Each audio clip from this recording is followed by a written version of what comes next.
बिस्मिल्लाहिर्रहमानिर्रहीम। अस्सलाम वालेकुम डियर स्टूडेंट्स, मैं हूं आपका बायोलॉजी इंस्ट्रक्टर उबैदुर रहमान बेग और हम अपना चैप्टर 8 का लास्ट लेसन पढ़ रहे हैं which is describe the general characteristics and economic importance of the following three families, जिनमें से हम ब्रेसिकेसी पढ़ चुके हैं और हमने लास्ट टाइम सोलानेसी को स्टार्ट किया था।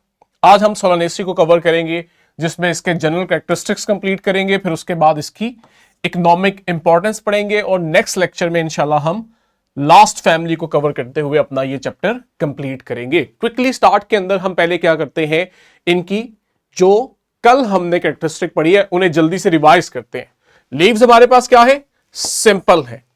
ठीक, हम देखते हैं कि जनरली ये अल्टरनेट होते हैं अपनी अरेंजमेंट में, लेकिन इनफ्लोरेसेंस के करीब पहुंच के आप देखते हो ये एक दूसरे के ऑपोजिट भी आ जाते हैं और वर्ल्ड जो है ये तो बहुत ही रेयर इनमें देखने को मिलता है। स्टिपुलेट नहीं होता इसलिए हम कहते हैं दे आर एक्सट्रिपुलेट। ठीक हो गया। इंटायर है, वेरी इंपॉर्टेंट थिंग जो हमने नहीं पढ़ी कि जब आप इनके मार्जिन देखते हैं तो आप देखते हो ये आपके पास बिल्कुल स्मूथ होते हैं, तो ये इंटायर होते हैं। बहुत कम हमें देखने को मिलता है कि ये डायसेक्टेड या पिन्नेट होते हैं कि इस तरह से इनके मार्जिन आपको रफ नजर आ रहे होते हैं। तो ये इनकी लीफ की कैरेक्टरिस्टिक है जो हमें इनमें देखने को मिलती है। स्टेम देखो इरेक्ट है, सीधा ग्रो कर रहा है, किसी सहारे की जरूरत नहीं है। ब्रांच्ड है, जगह जगह हमें इसकी ब्रांचेस नजर आ रही हैं और वेरी इंपॉर्टेंट हर्बेशियस है। देख रहे हो कहीं पे वुडी स्ट्रक्चर नहीं है और शेप के लिहाज से ये सिलेंड्रिकल है। ग्लैब्रस है, ग्लैब्रस से मतलब है कि आपको यहां पे किसी किस्म का हेयर नहीं मिलेगा। ठीक है, नो हेयर। ट्राइकॉम नहीं होते, अगर ट्राइकॉम हो तो वो आपको कुछ इस तरह का नजर आता है, जबकि ये ग्लैब्रस होते हैं। कहते हैं बहुत कम हम देखते हैं कि हमें यहां इनमें हेयर भी मिल रहे होते हैं। सॉलिड होते हैं, वेरी इंपॉर्टेंट, कि जब आप इन्हें कट करके देखते हो तो अंदर से ये फिल्ड है, खाली जगह नहीं है। इसके अल्टरनेट हम देखते हैं कुछ स्टेम ऐसे होते हैं जो अंदर से स्पेस रखते हैं, कैविटी रखते हैं। इनमें ये चीज नहीं है, दे आर सॉलिड। रूट हमने कहा था टैप रूट भी है, के की मेन रूट है जो ग्रो कर रही है और उसकी आगे ब्रांचेस निकल रही हैं। या फिर हमने देखा था फाइब्रस या एडवेंटिशियस रूट्स भी होती हैं, जहां पे ऑलमोस्ट हम कहते हैं इक्वल लेंथ की मल्टीपल रूट्स होती हैं, लेकिन कोई एक मेन टैप रूट नहीं होती इनमें। इनफ्लोरेसेंस मैंने बताया था कि मोस्टली जो है उनमें साइम या साइमोस इनफ्लोरेसेंस होती है, जहां पे आप देखते हो सेंटर वाला फ्लावर सबसे पहले ग्रो करता है, ओल्ड होता है, और जो लेटरल साइड वाले होते हैं, बेस वाले, ये बाद में ग्रो करते हैं, तो ये यंग होते हैं। बहुत कम हम देखते हैं कि हमें इनके अंदर रेसमोस मिलती है। रेसमोस में क्या होता है कि सेंटर वाला या उसके करीब वाला सबसे लेट ग्रो करता है, तो वो यंग होता है, और जो जितना बेस पे होता है वो उतना जल्दी ग्रो करने से उतना ओल्ड होता है। फ्लावर्स वेरी इंपॉर्टेंट, पेडिसलेट है। पेडिसलेट से मतलब इनमें पेडिसल है जो फ्लावर को अटैच कर रहे हैं मेन स्टेम के साथ, और जहां पे पेडिसल नहीं होता आपने उन्हें नाम दिया था सेसाइल। हर्मेफ्रोडाइट है, यानी मेल फीमेल रिप्रोडक्टिव पार्ट दोनों है। एक्टिनोमॉर्फिक है, रेगुलर है, यानी क्या कोई भी प्लेन जो इन्हें सेंटर से डिवाइड कर रहा हो आप देखते हो वो इन्हें टू इक्वल हाफ्स में डिवाइड कर देते हैं। इनके सेपल, पेटल्स, स्टेमन, कार्पल इस तरह से अरेंज होते हैं।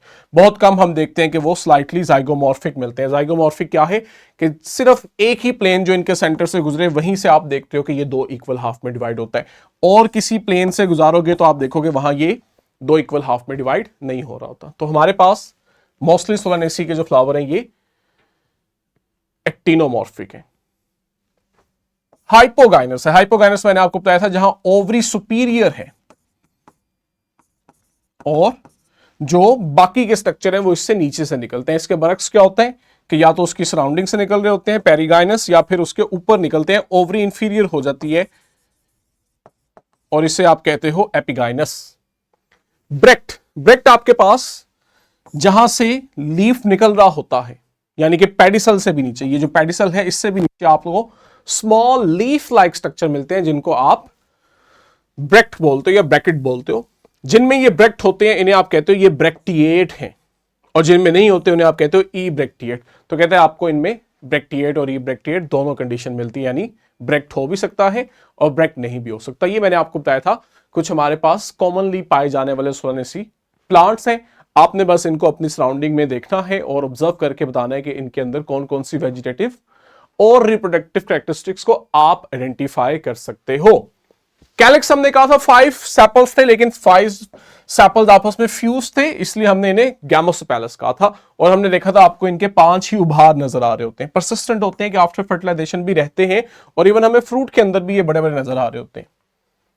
ये देखो किस तरह से नजर आ रहे हैं, नीचे से आप देख सकते हो फ्यूज्ड हो, ऊपर से आपको नजर आ रहा है कि किस तरह से इनके 5 लोब निकल रहे हैं। कोरोला आपके पास, कोरोला 5 पेटल्स, यहां भी ऐसे ही है कि ये भी फ्यूज्ड है, गैमोपेटालस है, जिसकी वजह से आप देख रहे हो कि आपके पास इनकी शेप में वेरिएशन आती है। या आप देखते हो ये आपको फनल शेप के मिलते हैं, या फिर आपको ये रोटेट शेप में मिल रहे होते हैं, या फिर हम देखते हैं कि ये हमें ट्यूबुलर शेप के अपीयर हो रहे होते हैं। ठीक, कहता है बहुत कम हम देखते हैं इनके अंदर 2 लिप्ट होते हैं। 2 लिप्ट से मतलब है जैसे ये देखो यहां पे 5 लिप्ट आपको नजर आ रहे हैं, बहुत कम होगा कि आपको इस तरह इनमें 2 लिप्ट नजर आए। कॉन्वोल्यूट और रेयरली वेलवेट होते हैं। कॉन्वोल्यूट क्या थे कि जब अभी ये ब्लॉसम नहीं किए होते, बड फॉर्म में होते हैं, तो आप देखते हो कि इनके जो पेटल्स हैं ये एक दूसरे के साथ ओवरलैप किए होते हैं, और जब पेटल्स एक दूसरे के साथ ओवरलैप नहीं किए होते उसे आप कहते हो वेलवेट, जो कि इनमें कम देखने को मिलते हैं। अभी जो हमने अंडरस्टैंड करना है वो है एंड्रोइशियम। एंड्रोइशियम आप कहते हो नंबर ऑफ जो इनमें स्टेमन्स हैं उन्हें कलेक्टिवली, जो एक पूरा वर्ल बन रहा होता है। इनमें 5 स्टेमन्स हैं, कहता है बाजू का आप देखते हो 2 भी होते हैं, 4 भी होते हैं, और बाजू का सिर्फ 2 होते हैं। ठीक है, 5 समटाइम 4 या समटाइम 2 भी मिलते हैं। अच्छा, जब 4 होते हैं ना तो आपने देखना है कि ये आपको किस तरह से नजर आते हैं। कहता है ये आपके पास तब डायडायनामस अरेंजमेंट रखते हैं। डायडायनामस अरेंजमेंट क्या है कि जहां आप देखते हो कि 2 जो हैं वो लार्ज होते हैं और 2 आपके पास स्मॉल होते हैं। इफ यू रिमेंबर हमने ब्रासिक एसी के अंदर टेट्राडायनामस अरेंजमेंट पढ़ी थी, जहां आपने देखा था 2 स्मॉल थे जबकि 4 जो थे वो लार्ज थे।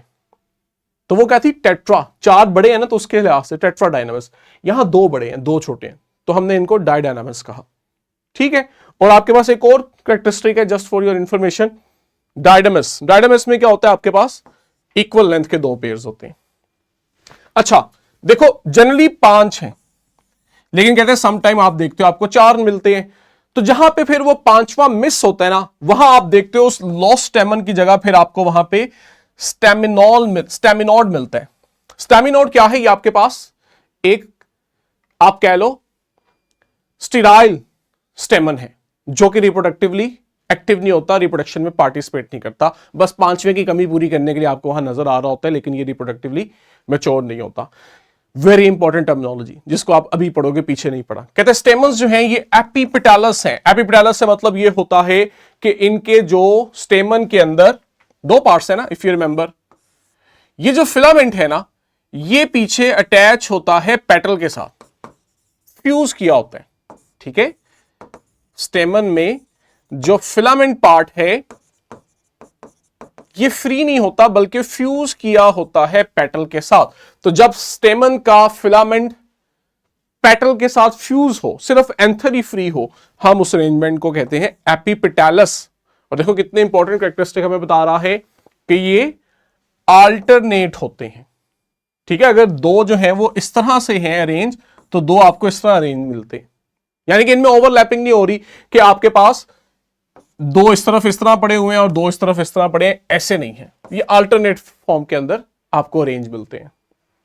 गायनोइशियम अगेन ब्रासिक एसिड के साथ अगर हम कंपेयर करें तो वहां भी बाई कार्पेलरी थे, यहां भी बाई कार्पेलरी है, 2 ही कार्पल हैं। और वहां भी आपने देखा था सिन कार्पस, यहां भी सिन कार्पस, यानी कि ये आपस में एक दूसरे के साथ फ्यूज्ड हैं। ठीक है, लेकिन फर्क कहां आता है? अच्छा ये चीज भी इनमें कॉमन है, ओवरी सुपीरियर है। ब्रासिक एसी में भी ऐसी था, ओवरी सुपीरियर थी, बाकी के जो फ्लोरल पार्ट्स हैं वो ओवरी से नीचे ओरिजिनेट कर रहे थे। फर्क सिर्फ कहां आ रहा है, यहां पे। वहां आपके पास ओवरी जो है आप कह रहे थे वो यूनिलोकुलर थी, एक ही कैविटी थी, लोक्यूल थी। यहां हमने कहा शुरू से ही ये बाइलोकुलर है, वहां यूनिलोकुलर थी। हां, लेकिन हमने वहां पढ़ा था बेसिक एसी में कि बाज़ औक़ात वहां पे फॉल्स सेप्टम बनने की वजह से ना वो हमें बाइलोकुलर नजर आती है।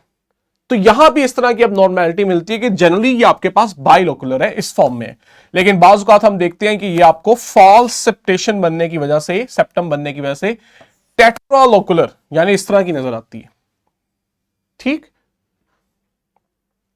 कहते हैं रेयरली आप देखते हो कि आपके पास ये 3 to 5 सेल्ड ओवरी होती है, यानी कि आपको इसमें बहुत कम देखने को मिलेगा। इसमें 3 या 5 लोकुलर होंगे, लोक्यूल होंगे, कैविटीज होंगी। फॉर्मूला अगर हम देखें, अब चूंकि सब पढ़ चुके हैं, हमारे लिए बड़ा इजी है अंडरस्टैंड करना। ये आपके पास बता रहा है सर्कल के अंदर प्लस का साइन के ये क्या है, एक्टिनोमॉर्फिक है। ठीक है, हेर्मेफ्रोडाइट है, मेल फीमेल रिप्रोडक्टिव पार्ट दोनों है। सेपल कितने हैं, 5 हैं। पेटल कितने हैं, वो भी 5 है। स्टेमन कितने हैं, ये भी 5 है। और आपके पास कार्पल यानी गायनीशियम कितने हैं, ये भी पढ़ा आपने, 2 कार्पल हैं। स्पीरियर चूंकि ओवरी चूंकि स्पीरियर है तो हमने 2 के नीचे हाइफन लगाया हुआ है, जो बता रहा है कि ओवरी स्पीरियर है, बाकी पार्ट्स इसके नीचे से ओरिजिनेट हो रहे हैं। अब जरा अगर हम इसकी फ्लोरल डायग्राम देखें जो किताब के अंदर दी हुई है, तो आपके पास इसके डिफरेंट कैरेक्टरिस्टिक्स हाईलाइट किए हुए हैं। हमने जो हाईलाइट करना है वो ये कि देखो किस तरह ओवरी है, स्टाइल है, स्टिग्मा है कार्पल या पिस्टल के अंदर। विद इन ओवरी आप देख रहे हो तो आपको इस तरह से 2 लोक्यूल मिल रहे हैं, देख रहे हो। ओवरी की वॉल है, दरमियान में प्लेसेंटा है जिसके साथ ओव्यूल अटैच किए हुए हैं, और नीचे जो कॉर्ला है, पेटल है, इसके साथ आप देखते हो स्टेमन का फिलामेंट फ्यूज हुआ था, जिसका आपने एपिपेटालस कहा था। ठीक, ये फिलामेंट, और ये फिलामेंट एंथर के ऊपर जो लोब पड़े हैं, एंथर लोब, इनके साथ कनेक्टिव टिश्यू के थ्रू अटैच होता है। कुछ इस तरह की हमारे पास डायग्राम आती है, जहां आप देखते हो सबसे पहले आपके पास क्या पड़े हुए हैं, सेपल्स। सेपल्स चूंकि फ्यूज है तो आप देख सकते हो हमने यहां गैप नहीं रखा, इन्हें आपस में मिल के जुड़ा हुआ दिखाया है, फ्यूज किया हुआ है। ये बड़ी इंपॉर्टेंट बात होती है कि आपने डायग्राम बनाते वक्त इन बारीकियों का ख्याल रखना होता है। फिर आपके पास पेटल्स हैं, पेटल्स भी चूंकि गैमोपेटालस था, फ्यूज थे, तो देखो हमने इनमें स्पेस नहीं रखी, जोड़े हुए हैं। और साथ आपने पढ़ा कि जो पेटल हैं इनके साथ स्टेमन का फिलामेंट अटैच होता है, एपिपेटालस होता है। तो देखो हमने स्टेमन को साथ दिखाया हुआ है, जो फिलामेंट वाला हिस्सा है उसको साथ पेटल के अटैच दिखाया हुआ है। और आगे आपके पास उनके स्टेमन है, 5 स्टेमन। ठीक है, और सेंटर के अंदर अगर आप देखो तो आपको बाइलोकुलर ओवरी मिल रही है, जिसके अंदर 2 कार्पल आपस में फ्यूज किए हुए। ठीक है, यही आपके पास एक और डायग्राम में भी प्रेजेंट किया हुआ है। यही सारे फीचर जो मेन फीचर हैं, इनको आप यहां पे भी हाईलाइट कर सकते हो। ठीक है, ये येलो वाले को नहीं देखना, ये बीच में बस कैविटी है सेपल्स और पेटल्स के दरमियान में। ठीक हो गया, क्विकली इसकी इकोनॉमिक इंपॉर्टेंस को पढ़ के इसको आज कंप्लीट करते हैं। बहुत सारे इंपॉर्टेंट प्लांट्स हैं जिनसे हम फूड, मेडिसिन और वेजिटेबल्स और ऑर्नामेंटल के फायदे लेते हैं एज ए यूज, इनको डिफरेंट कैटेगरीज में यूज करके। वेजिटेबल्स की बात करें तो इनमें बहुत से प्लांट्स को हम वेजिटेबल्स के तौर पे यूज करते हैं, जैसे कह रहा है पोटैटो, जिसका साइंटिफिक नेम है सोलेनम ट्यूबरोसम, इसके ट्यूबर को आप वेजिटेबल के तौर पे यूज करते हो। लाइकोपर्सिकन एस्कुलेंटन, जिसको आप टोमेटो कह रहे हो, इसका फ्रूट यूज करते हो, यानी कि टोमेटो की बात हो रही है। और सोलेनम मेलंजिना जो है यानी कि ब्रिंजल, इसको भी आप एज ए फ्रूट यूज करते हो। स्पाइसेस और कॉन्डिमेंट, स्पाइसेस मैंने बताए थे जो आप फूड प्रिपेयर करते वक्त ऐड करते हो, मसाला जात। कॉन्डिमेंट होते हैं जो खाना बनने के बाद, तैयार होने के बाद आप स्पाइसेस यूज कर रहे हो, स्पाइसेस ही कह लो, मसाला जात, उन्हें आप कहते हो कॉन्डिमेंट्स। तो ये स्पाइसेस और कॉन्डिमेंट दोनों के तौर पे यूज होते हैं। फॉर एग्जांपल कैप्सिकम, फ्रूटिसेंस जिन्हें आप रेड पेपर कह रहे हो, लाल मिर्च, फाइसेलिस, एक्सोकार्पा, टोमेटिलो। ठीक, कहते हैं इसका जो फ्रूट है इसे हम चिली सॉस बनाने में यूज करते हैं। मेडिसिनल प्लांट की बात करें तो सोलेनम इंडिकम, पॉइजन बेरी, इसके लीव्स को बच्चों हम यूज करते हैं टू ट्रीट टूथिक, दांतों में जब दर्द होती है, कॉफ होती है, फीवर होती है। और कहते हैं इसका फ्रूट जो है वो are given for colic disease के लिए। नेक नारकोटिक्स, ये इनकी बड़ी सिग्निफिकेंस है जो आपने याद रखनी है। बहुत सारे प्लांट जो है इस फैमिली के, वो कुछ ऐसे सब्सटेंस यूज करते बनाते हैं जिन्हें आप नारकोटिक्स के तौर पे, ड्रग्स के तौर पे, नशे के तौर पे लेते हो। जैसे कि आपके पास निकोटियाना टबैकम यानी कि टोबैको प्लांट है, इसको आप यूज कर रहे हो, जिसके लीव्स हम स्मोकिंग के लिए यूज करते हैं। और आपको पता हो पाकिस्तान समेत बहुत सारे ममालिक में ये बैन होता है। ठीक है, इसकी इजाजत नहीं होती।